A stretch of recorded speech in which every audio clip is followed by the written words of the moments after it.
तो आज के इस लेक्चर में हम बात करेंगे show data into data table in Node js and MySQL project. देखिए बेसिकली यहाँ पर जो है मैं डेटा को शो कराने वाला हूँ डेटा टेबल के अंदर, क्योंकि हमारा जो प्रोजेक्ट है वो नोड.जेएस एंड माइस्क्वेल में बना हुआ है।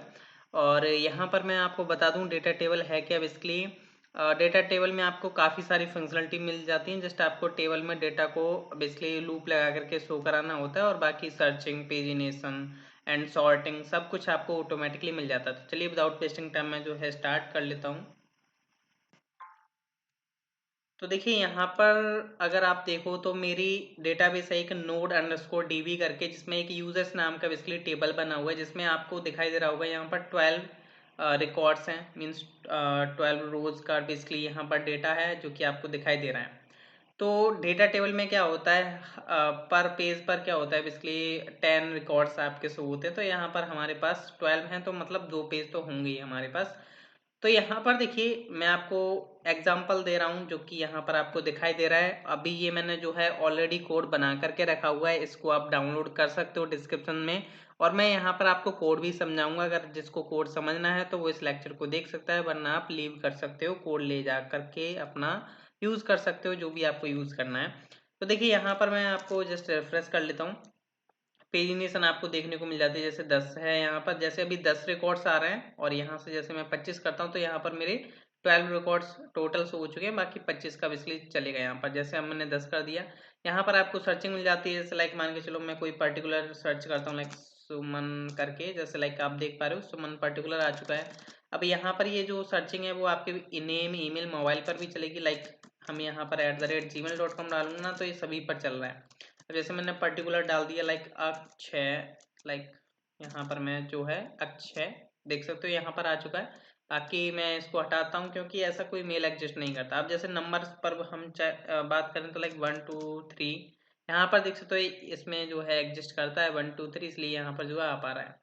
बाकी पेजिनेशन हम चेक कर लेते हैं। पेजिनेशन जैसे 2 पेजेस लगे हुए हैं, जैसे मैं दूसरे पेज पर गया तो मेरा 2 रिकॉर्ड्स यहाँ पर आ पा रहा है। तो जैसा कि मैंने आपको बताया 10 का बेसिकली पेजिनेशन चल रहा है, तो दूसरे पर 2 ही रिकॉर्ड्स बचेंगे। तो चलिए मैं इसका बेसिकली कोड ओवरव्यू करा देता हूँ कि आपको कैसे क्या क्या फॉलो करना है, कहाँ आप चेंजेस कर सकते हो। सबसे पहले तो मैं आ जाता हूँ पैकेज.जेसन में। मैंने जस्ट यहाँ पर 3 पैकेजेस को इंस्टॉल किया हुआ, EGS, एक्सप्रेस एंड माइस्क्वेल 2। तो यहाँ पर बेसिकली मेरे ये 3 पैकेजेस जो हैं इंस्टॉल हैं। एंड फिर आते हैं हम server.js। बेसिकली चलो server.js पर हम बाद में आते हैं, पहले मैं config के अंदर db.js के अंदर आ जाता हूँ, जहाँ पर मैंने MySQL 2 को बेसिकली इंपोर्ट किया हुआ है एंड अपना क्रिएट कनेक्शन किया हुआ है, जो कि मेरा अपना localhost and username root, password empty and node underscore db मेरा डेटाबेस। तो यहाँ पर आप अपने डेटाबेस से रिलेटेड जो भी चेंजेस है वो आप कर सकते हो एंड पॉइंट कर सकते हो अपने डेटाबेस को। फिर हम बात कर लेते हैं अपने बेसिकली राउट्स के पास, index.js। index.js में मैंने जस्ट एक्सप्रेस को इंक्लूड किया हुआ है, मीन्स इंपोर्ट किया हुआ है, राउटर को यूज़ किया हुआ है। बाकी मैंने कंट्रोलर फाइल को यहाँ पर रिक्वायर किया हुआ है, मीन्स कंट्रोलर जो मॉड्यूल था हमारा, जिसका मैंने एक गेट ऑल यूजर्स करके मेथड कॉल किया हुआ है। अगर मैं server.js में आऊँ तो server.js में बेसिकली नॉर्मली क्या चल रहा है, एक्सप्रेस है, पोर्ट नंबर है, आपका पाथ बेसिकली मैंने यहाँ पर इंक्लूड किया हुआ है एंड अपना पब्लिक फोल्डर बताया हुआ है। ये मेरा पब्लिक फोल्डर ही मेरा स्टैटिक फोल्डर है, तो यहाँ पर ये मैंने प्रोवाइड किया हुआ है। व्यू इंजन जो हम यूज़ कर रहे हैं, EGS यूज़ कर रहे हैं। बाकी आप पग वगैरह में भी बेसिकली आप इसका यूज़ कर सकते हो, पग है या जो भी आप व्यू इंजन यूज़ करना चाहते हो आप कर सकते हो। एंड हमने जो है यहाँ पर व्यूज़ का बेसिकली पाथ सेट किया हुआ है। जैसे ऐप फोल्डर के अंदर जाओ एंड अपना जो व्यूज़ है उसको बेसिकली डायरेक्टरी को पॉइंट करें जब भी हमें व्यूज़ उठाने हो अपने। बाकी हमने अपना राउटर जो इंडेक्स फाइल थी, मींस इंडेक्स जो राउट मॉड्यूल था, वो हमने यहाँ पर इंपोर्ट किया हुआ है और ये स्लैश पर हमने बेसिकली रन किया हुआ है। तो index.js में जो कि आपको स्लैश यूजर्स है, जैसा कि अभी आप देख पा रहे हो, स्लैश यूजर्स पर ही बेसिकली मेरा डेटा जो है लोड हो रहा है। तो अब हम बात कर लेते हैं बेसिकली पब्लिक के अंदर। तो मैंने ज़्यादा कुछ किया नहीं है, बेसिकली एक फाइल बनी हुई नॉर्मली। ऐप के अंदर बेसिकली मेरे कंट्रोलर्स हैं, मॉडल्स हैं। मॉडल्स पर मैं बात कर लेता हूँ यूज़र मॉडल। अब यूज़र मॉडल में मैंने बेसिकली क्या किया हुआ है, यहाँ पर मैंने अपना डेटाबेस का बेसिकली कॉन्फ़िगरेशन फाइल जो है यहाँ पर मैंने इंपोर्ट किया है, मीन्स जो मॉड्यूल था मेरा कॉन्फ़िगरेशन का वो मैंने यहाँ पर इंपोर्ट कर लिया है, रिक्वायर कर लिया है। मैंने यहाँ पर एक क्लास बनाई है यूज़र करके। अब जैसे लाइक अब यूज़र से रिलेटेड मेरे जितने भी ऑपरेशन होंगे तो मैं यहाँ पर क्या करूँगा, जस्ट मैं थोड़ा इसको बंद करता हूँ।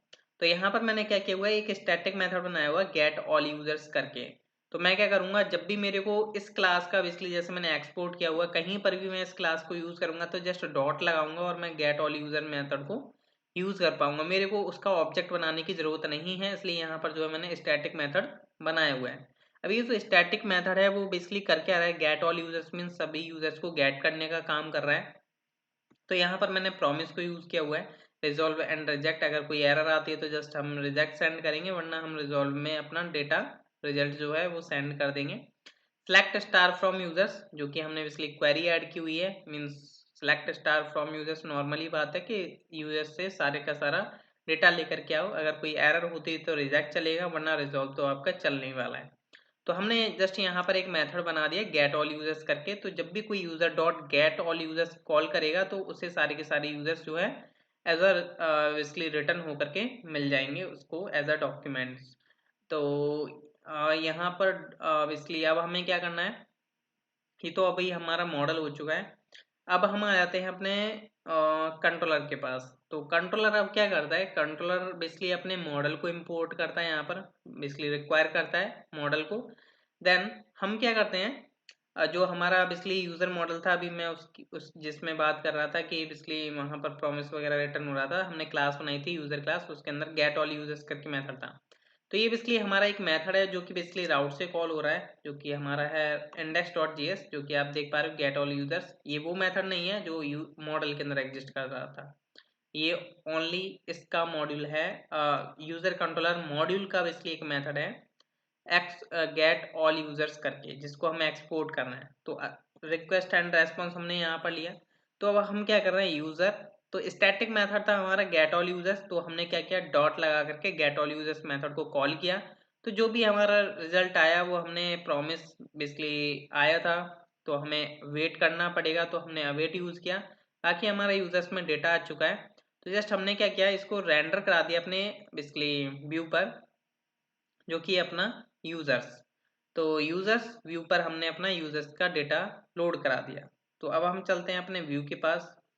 तो यूजर्स में बेसिकली यहाँ पर इम्पोर्टेंट चीज़ है जो कि आपको समझने वाली बात है, जैसे यहाँ पर हमने jQuery का बेसिकली लिंक ऐड किया हुआ है, डेटा टेबल डॉट js। अभी आपको पता कैसे चलेगा कि मेरे को यही लिंक यूज़ करने हैं, तो इसका मैं एक वे बता देता हूँ। आप क्या करें, ये वाली वेबसाइट आपको दिखाई दे रही है, अगर नहीं दिखाई दे रही है तो पॉज करें एंड यहाँ पर जो है अपना इसको नोट डाउन करके अपने ब्राउजर में ओपन करें, dataTables.net/example/index।